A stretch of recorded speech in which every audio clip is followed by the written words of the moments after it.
Hello friends, welcome back to our channel. ఇవాళ నేనైతే Arabic రెస్టారెంట్‌లోకైతే వచ్చాను. ఇది మందక లోపల ఉంటుంది. ఇది మినీ రెస్టారెంటు అండ్ దీని వ్యూ చూద్దాము.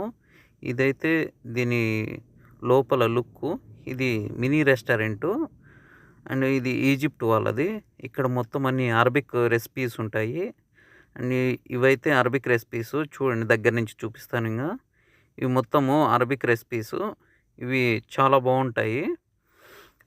నాట్ ఓన్లీ అరబిక్ వాళ్ళే కాదు, మన ఇండియా వాళ్ళు కూడా ఎక్కువగా తింటా ఉంటారు వీటిని. ఇవి చాలా టేస్టీగా చేస్తారు వీళ్ళు. చాలా అంటే చాలా బావుంటాయి ఇవి. అండ్ వీటి కాస్ట్ కూడా తక్కువగానే ఉంటుంది. ఈ పెద్ద పెద్ద రెస్టారెంట్స్‌తో పోల్చుకుంటే ఇక్కడ చాలా తక్కువగా ఉంటుంది. అండ్ బాగా కూడా ఉంటాయి. ఇక్కడ chicken kebabs, chicken shawarma and juices కూడా అవైలబిలిటీలో ఉంటాయి ఇక్కడ.